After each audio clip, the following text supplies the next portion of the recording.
Permaculture Part 2. See me plant up things in plastics, although I've got a device I'm going to try out and see how I get on with that. But I find that for seedlings in particular, they do work well. But I'm not keen on single-use plastics. You know, if it's not going to give me 2 or 3 years of service, I'm not going to be buying it. And I don't buy more than I need. If I know how much I can generate to fit into my garden, which isn't it's a standard 3-bed semi, so it's not huge.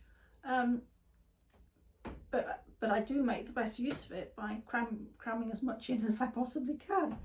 So, bear that all in mind. It's about how you use or don't use plastics if you're going to be using plastics.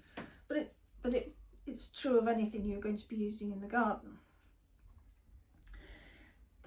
Design with patterns, from patterns to detail. And what this means to me is about designing the basic blocks of the garden. So if the basic blocks in your garden are, shall we say, a lawn, a fruit bed, a vegetable bed, a flower border, those are all the blocks. And then you want to go down and decide what is going to go into each one of those. So are you going to stick a fruit tree in the middle of the lawn, or are you going to stick 3 fruit trees in the middle of the lawn and a wildflower meadow underneath, for instance? If you're going to grow some soft fruit in your fruit bed, so you're going to grow your raspberries, you might grow strawberries, you might grow currants, blueberries, whatever. How are you going to lay them out? So it's going from that block, what I would call a block layout, into what you were going to do and how you're going to plant in detail. And of course, we're talking about, are we going to be planting in blocks? Are we going to be growing 3 plants together that are the same? Are we going to be using flowing patterns? It's all there as part of that general design. And number 8 is integrate rather than segregate. And I think the best example I can give you of this one is a potager garden. But it also comes back to companion planting. So I've said that the fennel the video I've just put up about fennel, I'm not going to be using that in any of my vegetable beds, because fennel is one of those plants that a lot of things don't get on with. And I've got a place that I want to be growing something. We'll find out eventually. Where I want to grow the fennel, but I want it because it's tall. So at the end of the day, it's about integrating those companion plants with your other plants, but also then mixing up your vegetables with your companion plants, with your herbs, all of which gives you a much more species diverse set of planting beds. Because at the end of the day, our traditional idea of many gardens is, you plant your begonias, you plant your dahlias, you plant your chrysanthemums, but actually none of that is going to give you any food. But if you were to plant some nasturtiums or some dill, both of which are really good companion plants for a variety of reasons, but you could also be planting some of the wildflowers, perhaps ones that have edible flowers like borage, which isn't a wildflower, it's a herb. But you get the idea that you can mix these things up, and we'll see how that progresses over the summer. And then the final bit about all of this is that you might want to be integrating animals into your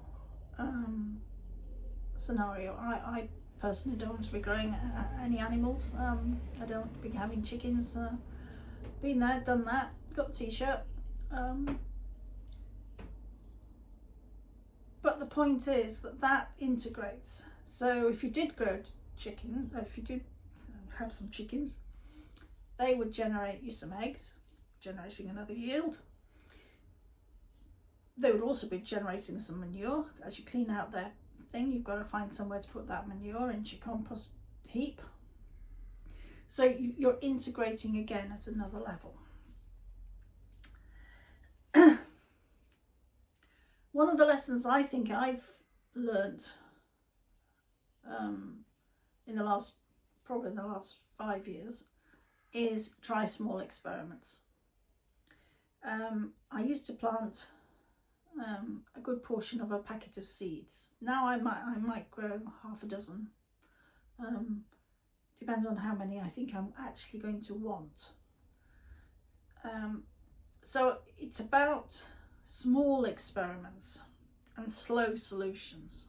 And let me give you an example. So let's assume that you grow a tomato plant, and perhaps you grow 6 of them. Just, might be 10 seeds in the packet, you're going to grow 6 of them.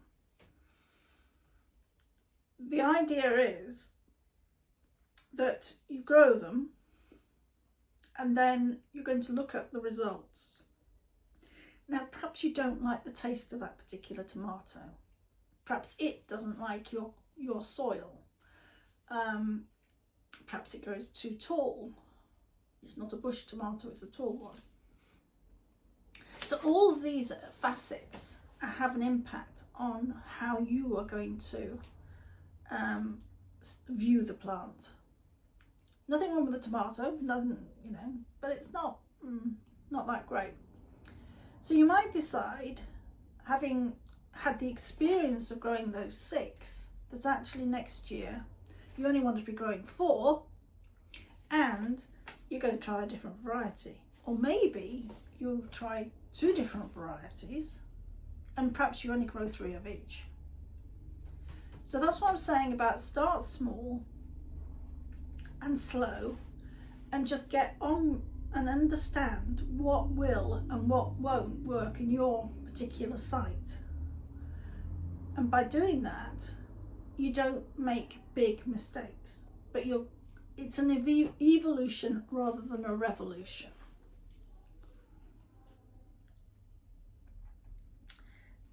I've talked a bit about community during this video, and I always think of let's say a block of housing, particularly a block of housing where there aren't alleyways at the back of them, so in other words, it's back-to-back gardens. It's a mini environment all on its own. Only the people who live in those houses can penetrate that back garden space. And so if you all work together in a block like that, a street block, then actually somebody could have a pond where somebody else might like a pond, but they think because of the grandchildren or because they've got young children, it's not the right thing for them to be doing right now. So ultimately you can create an area in a block where you actually have a variety of habitats, because each of the different people around the block can be doing something that somebody else doesn't need to or doesn't want to do, and that is creates a very diverse space. So not only are you creating diversity in your particular garden, but you're creating the diversity with your neighbours, with the people further down the block, because the wildlife will move around, particularly the birds and the insects. And again, the principle says use and value diversity, and so that is, that's a biological diversity I've been talking about, and also a heterogeneous patchwork of features. Ponds. Somebody's got a pond, somebody else has got a hedge, somebody else has got a big lawn, somebody else has got a wildflower meadow. It's a patchwork of features, but it all works together in a particular landscape. But also, permaculture talks about people, and diverse people, perhaps people with physical or mental impairments, whether they're temporary or permanent, and they need to be included. And you can also look at it from a point of view of how are you going to interact with those people? What benefits can you give to those people? What benefits can those people give to you? And we all know the micro-focus of autistic people, for instance, who might, if they want to get into gardening, that focus on gardening, if that's what appeals to them, it is something that they can really develop. So the last two principles are use edges and value marginal. And this is something that is very keen to particularly woodlands. And I'm going to use a woodland example because I think it fits Bill better than so many others. So in terms of this, if you think of a big wood, it's going to have what they call rides, grassy areas that go through the woodland, which actually the owners and managers of the woodland will use to perhaps drive a truck down so that they can take out some dead wood, or they can harvest some timber. But it's that space that is marginal. You've got an edge, you've got the trees, then you've got the grassland of the ride, and these transitionary boundaries are very useful